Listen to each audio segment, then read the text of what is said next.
Right now, there's a foreclosure sign staked into the front lawn of my old apartment building. My landlord put it there himself. He just doesn't know it yet.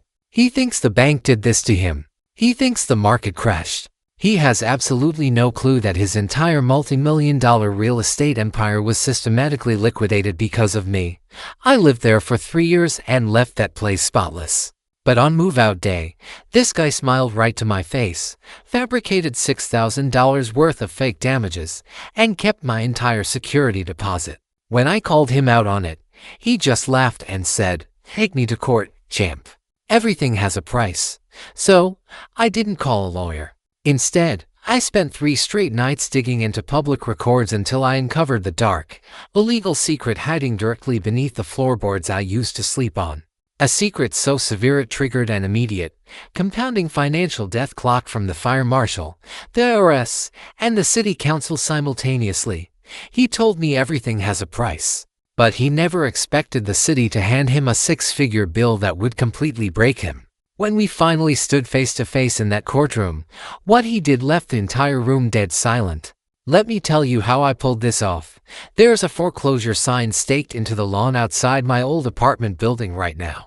I drove past it last week on my way to work, slowed down just to look at it through the windshield, and felt something settle in my chest that I still don't have a clean word for.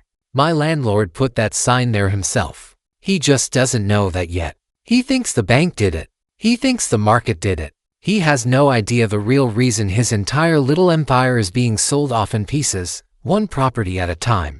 Started with a cardboard box of my old clothes and a clipboard he was holding a little too proudly 6 months ago. But to understand how we got here, I need to take you back to where this all started. Quick heads up before I get into it, this is just my side of it, the way I actually lived through it. I'm sure he'd tell it differently. He always did. I lived in that apartment for 3 years. Not just lived in it, built a life inside it. It was the first place that was completely mine after college, the first lease with only my name on it, the first space where every decision about how to live belonged to me and nobody else. I painted the bathroom a color my mother called a mistake, and I called Tuesday morning blue. I knew exactly which floorboard creaked by the kitchen and which neighbor walked her dog at 6:40. Every single morning, rain or not. 3 years is long enough for an apartment to stop being a place you rent and start being a place you simply are. My landlord, I'll call him Richard, owned that building and for others just like it scattered across the city. And here's the thing about Richard you need to understand before anything else. He was likable. Genuinely likable. He wasn't some mustache-twirling slumlord hiding behind a property management company and a fake phone number. He fixed things himself, with his own toolbox, on a Saturday, and old jeans. He remembered your name, your dog's name, and somehow remembered you'd mentioned a rough week 3 months earlier. He called every tenant champ or sweetheart depending on his mood, and he had this laugh, short, warm, immediate, that he gave you right before he told you something that wasn't true. I didn't know that part yet. Nobody ever does, until they do. I should tell you something about myself too, because it matters for everything that comes after. I have always had this problem where once I decide I'm right about something, I cannot simply let it go, even when letting it go is obviously the smarter, cheaper, easier option. Friends have called it stubbornness. My therapist, more gently, calls it a strong relationship with closure. Whatever you want to call it, it's the entire reason this story exists. A more relaxed person would have taken the loss, moved into their next place, and forgotten Richard's name within a year. I have never once been that person.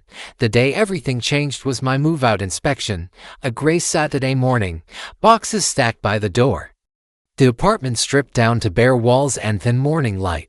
I'd spent a full day's deep cleaning every inch of that place, the way you clean something you actually loved. Richard walked in with a clipboard and that warm laugh already loaded. Ready to fire, he started circling the apartment with a pen.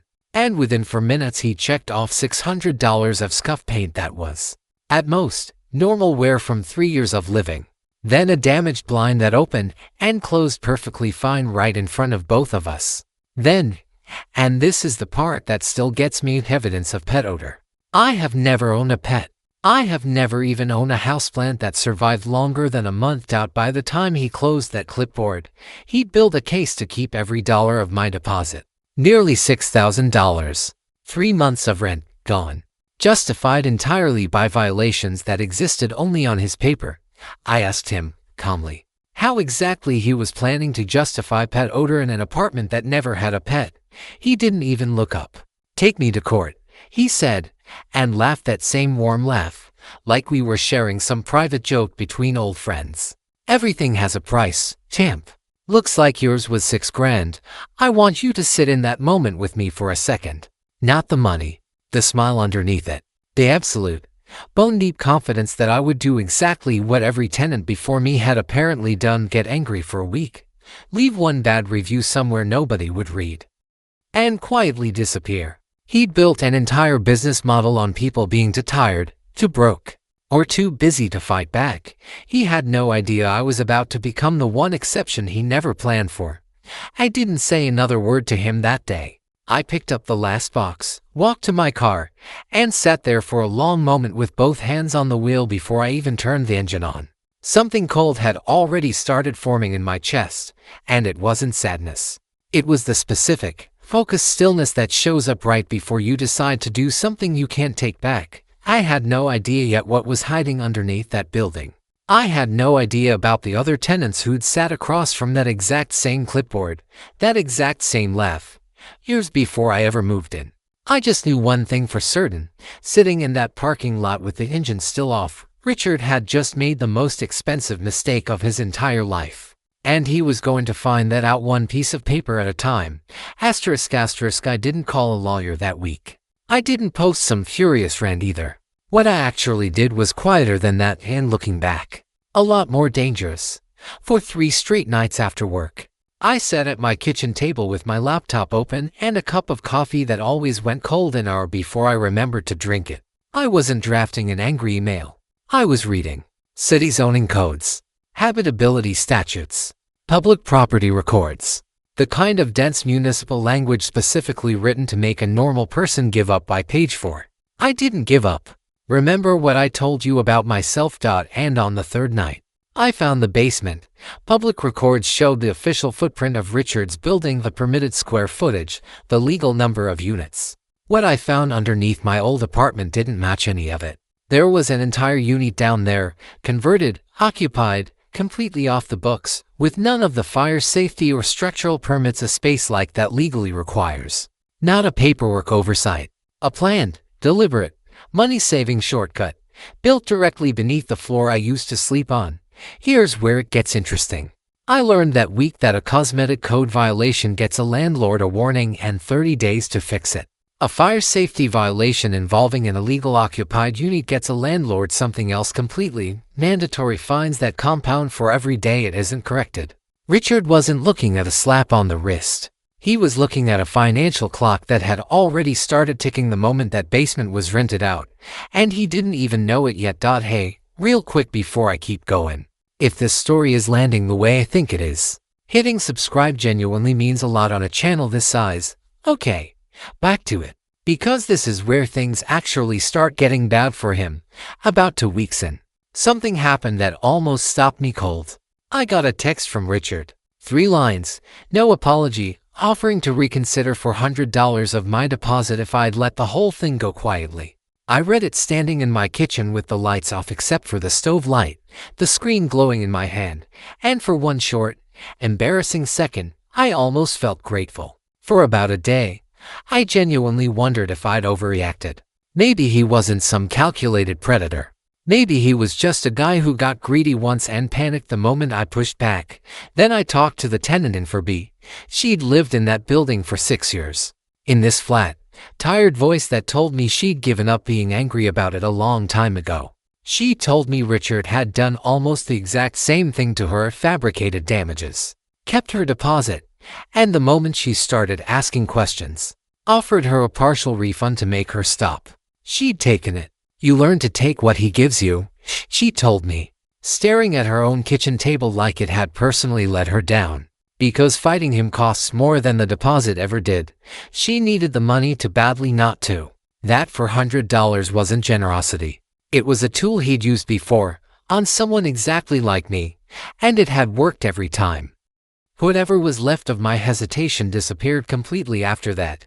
While I kept building my case, quietly and methodically, Richard was doing the opposite. He had no idea what was coming, and it showed in everything he did. He posted in a local community group about a sixth property he was eyeing, bragging about scaling the portfolio, and even tagged a couple of his current tenants in the comments, joking that they should come see the new place once it was renovated. Completely unaware that two of the people he'd just tagged had already given me written statements. He stopped being careful. He left a stack of building documents sitting out on the front desk of his office when I stopped by, and I wasn't even trying to look. They were simply there, in a manila folder, alongside tax records for two properties he clearly wasn't reporting correctly. The man who'd built an empire on other people's exhaustion had gotten comfortable. Comfortable people get sloppy. Sloppy people get caught. I won't pretend the next part was easy, though. About 3 weeks in, my best friend sat across from me at a diner and told me, gently, that she was worried about how much space this was taking up in my head. I love you, but you talk about this man more than you talk about your own life right now, she said, pushing her fries toward me like that might fix something. She wasn't wrong. I'd lost sleep over it. I'd started noticing zoning violations in buildings that had nothing to do with Richard at all. For one night, I genuinely considered letting it go, taking the $400, eating the rest of the loss, and just getting my life back. What stopped me wasn't anger. It was something quieter, and a lot more permanent. It was the sound of the woman in B's voice when she told me she'd simply given up. It was realizing that if I walked away now, the next person who moved into my old apartment would sit across from that same clipboard, that same laugh, that same line about everything having a price, and they'd have no idea what was actually built into the walls or on them. So I didn't walk away. I finished the filings. I skipped the standard complaint line completely and sent comprehensive, documented reports straight to the city's building and safety department, the fire marshal's office, and federal tax investigators, with photos, public records, permit comparisons, and a timeline connecting every single piece. I hit submit on the last one at 1 in the morning on a Tuesday, closed my laptop, and just sat there in the dark for a minute. There was no walking it back from here. The clock had already started. He just didn't know it yet. For the first 2 weeks, nothing happened. Or at least nothing I could see. I went to work. I signed a lease on a new apartment, in a building owned by someone whose name I'd actually researched first this time. I told myself the city might sit on these filings for months, the way bureaucracies sometimes do. Then, on a Thursday, everything started moving at once. A friend who still lived in the building sent me a photo, bright orange paper taped across the front entrance. Stop work. 2 days later, a second notice went up on the basement door. Condemned, in that same harsh orange. Public property records, the same ones I'd spent 3 nights learning to read, started showing tax liens stacking up against Richard's name, one property at a time. Like dominoes that had been waiting years to fall. I want you to really picture what that must have felt like for him. The man who'd walked into my empty apartment with a clipboard and a laugh. Who told me to take him to court. Who genuinely believed I was just one more person too tired to fight. Watching his own city, his own systems, turn on him in exactly the way he'd spent years assuming they never would. A mutual contact told me he'd been seen in the hallway outside his office, phone pressed to his ear, his voice cracking in a way nobody had ever heard from him before. He kept repeating the same question to whoever was on the other end, over and over, like the answer might change if he just asked it enough times. Not angry, not the warm laugh, just still, in the specific way a person goes still right before they understand something they can't undo. That stillness is the part one keep coming back to, honestly. Not the fines, not the notices, just the exact moment a man who never once considered consequences finally met one face to face. I wasn't finished, though. A landlord's business doesn't run on buildings alone. It runs on reputation, and on tenants too scared or too broke to push back. So I took everything that was now part of the public record, the fire violations, the tax discrepancies, all of it verified, all of it completely real, and made sure people could actually find it. I left detailed, documented reviews on the rental sites people check before signing a lease. I reached out to a local reporter who'd covered slumlords before and handed her a paper trail she didn't have to dig for herself. Her story ran with his name attached to every violation, every lien, every illegal unit, right next to a photo of the condemned notice taped to that basement door. People in the same neighborhood group where he'd bragged about expanding started sharing it themselves, tagging each other, the way people do when something finally confirms what they'd suspected the whole time. Within a month, his 5-star rating online had completely collapsed under the weight of his own paperwork, and the tenants still living there, the ones who had no idea what was sitting beneath their floors, finally had something they'd never had before: proof. They organized. They opened an escrow account and started legally withholding rent until every violation was fixed. Overnight, the cash flow that had kept Richard's entire operation running for 15 years simply stopped. Here's the part I still think about most. Small claims court. For months after that move-out inspection, Richard sat at the opposing table in a suit that looked like it used to fit him better. He looked smaller, not in some dramatic, movie kind of way. Just smaller, like a man who'd spent for months losing weight he didn't know he was carrying. The judge didn't just order my deposit back. He ordered triple damages on top of it, plus my attorney's fees, a number that would have sounded impossible to me 6 months earlier. But here's the part that actually mattered most. That number was pocket change next to what the city had already fined him. The regulatory penalties alone had climbed into 6 figures.